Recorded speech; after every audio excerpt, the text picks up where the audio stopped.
जैद जी, क्या मामला है पूरा? किन मामलों को लेकर आप परेशान हैं और आपके ऊपर एफआईआर भी हुई है?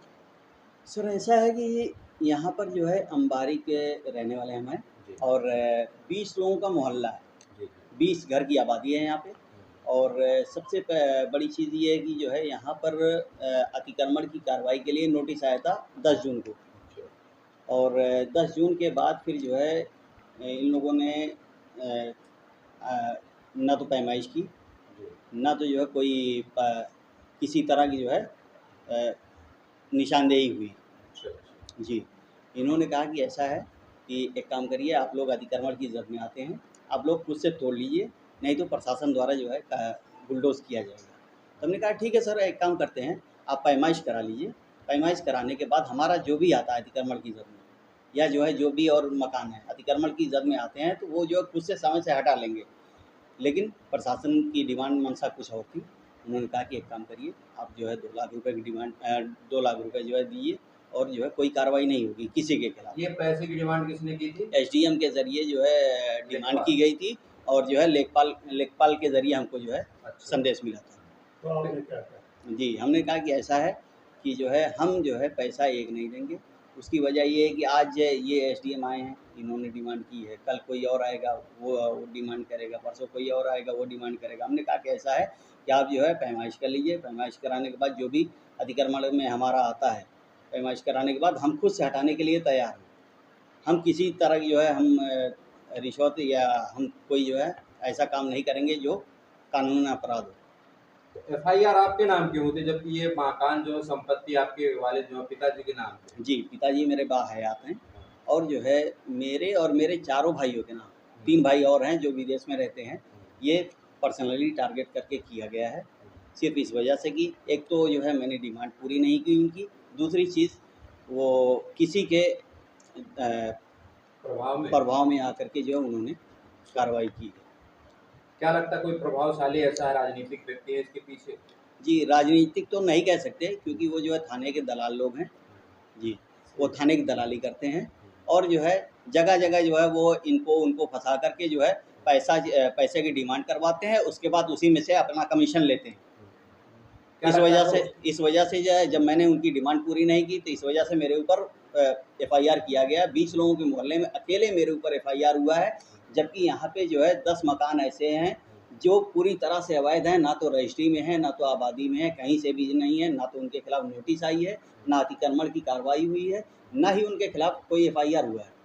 सिर्फ़ 20 लोगों के 20 घर के बीच में जो है सिर्फ़ मेरे ऊपर और मेरे भाइयों के ऊपर एफआईआर हुआ है, जबकि ज़मीन और मकान जो है मेरे पिताजी के नाम पे है। तो ऐसा क्यों? मैं आप लोगों के ज़रिए जो है मैं ये माँग करता हूँ कि जो है ये चीज़ें ऊपर के अधिकारियों को बताई जाएँ ताकि जो है निष्पक्ष कार्रवाई हो, ताकि और जो भी लोग आ रहे हैं इस अतिक्रमण की जद में उनके खिलाफ मुकदमा दर्ज किया जाए, एक तरफ़ा कार्रवाई ना की जाए। अगर कार्रवाई हो तो समान। क्या लगता है अगर आपका मकान इसकी जद में आएगा तो तोड़ने देंगे? मैं जो है पहले ही मैं कह चुका हूँ। जब हमको नोटिस मिली थी तभी हमने कहा था कि सर ऐसा है कि जो है ऐसा है पैमाइश कर लीजिए। पैमाइश कराने के बाद अगर हमारा 1 इंच, 2 इंच, 1 फीट, 10 फीट जो भी आता है, हम खुद से हम तोड़ने के लिए तैयार हैं। बगैर आपके कहे हम खुद से हम तोड़ कर के हटा देंगे। हम ये नहीं चाहते कि हम जो है कोई जो है अपराध करें या किसी की जो है सरकारी संपत्ति को जो हम नुकसान पहुँचाएँ। मुकदमा हुआ तो आपको जानकारी कैसे मिली? मुकदमा हुआ तो जो है दूसरे दिन प्रशासन जो है मेरे घर पे घर पर जब प्रशासन के लोग आए और जो है मुझे पूछने लगे कि जो है ज़ैद कहाँ है? तब जो है मुझे पता चला, मेरे घर से फ़ोन आया कि ऐसे-ऐसे लोग आए हैं और आपको जो है गिरफ़्तार करने के लिए आए हैं, जबकि इसमें गिरफ़्तारी भी नहीं है। सार्वजनिक संपत्ति नुकसान निवारण अधिनियम 2, 3, 5 के तहत मेरे ऊपर मुकदमा दर्ज किया गया है, जबकि इसमें गिरफ़्तारी नहीं है। क्या सरकारी संपत्ति को आपने क्या नुकसान पहुँचाया? सरकारी संपत्ति को लेखपाल और एसडीएम के बताने के हिसाब से कि जो है मेरा घर आगे का कुछ हिस्सा अतिक्रमण की जद में आता है।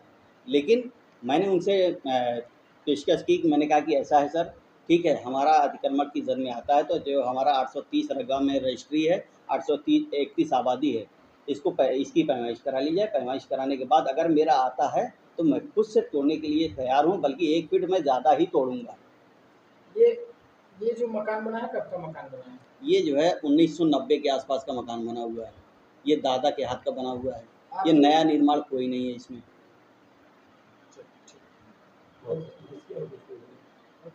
क्या कुछ मांग है शासन प्रशासन से आपकी? शासन प्रशासन से हमारी मांग ये है कि जो है अगर कार्रवाई हो तो एक तरफा कार्रवाई ना हो। कार्रवाई जो है अगर हो रही है तो 20 लोगों के मोहल्ले में सारे लोग अतिक्रमण की जद में हैं, सारे लोगों के खिलाफ कार्रवाई हो। सारे लोग जो है अगर अतिक्रमण की जद में आते हैं तो सब पे कार्रवाई हो। ऐसा नहीं कि सिर्फ मेरे ऊपर हो रही है तो उनके ऊपर ना हो, उनके ऊपर हो रही है तो मेरे ऊपर ना हो। मैं ये नहीं चाहता कि मैं बच जाऊँ और सारे लोग जो है उसमें अतिक्रमण की जद में है। मैं चाहता हूँ कि कार्रवाई हो रही है तो सबके एक तरफा ना हो, सारे लोगों के ऊपर बराबर हो। और दूसरी चीज़, सबसे पहली मैं मांग ये करता हूँ कि जो है हम तो रजिस्ट्री में हैं, हमारे जो है इस मोहल्ले में 10 मकान ऐसे हैं जो रजिस्ट्री में हैं और आबादी में भी हैं, लेकिन 10 मकान ऐसे हैं, 10 दुकान मकान ऐसी हैं जो पूरी तरह से अवैध हैं। तो उनके खिलाफ पहले कार्रवाई हो, या थोड़ा अगर हम अतिक्रमण की जद में आते हैं तो पहले हमारे ऊपर कार्रवाई हो। जो पूरी तरह से गलत है उनके खिलाफ क्यों नहीं हो रही कार्रवाई?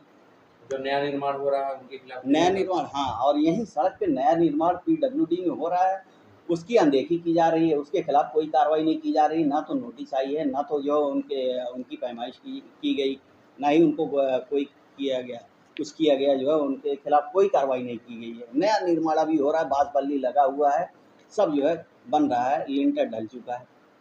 एसडीएम साहब की कार्रवाई से आप कितना खुश हैं? एसडीएम साहब की कार्रवाई से हम बिल्कुल भी खुश नहीं हैं, क्योंकि जो है वो सिर्फ जो है व्यक्तिगत टारगेट करके कार्रवाई किए हैं।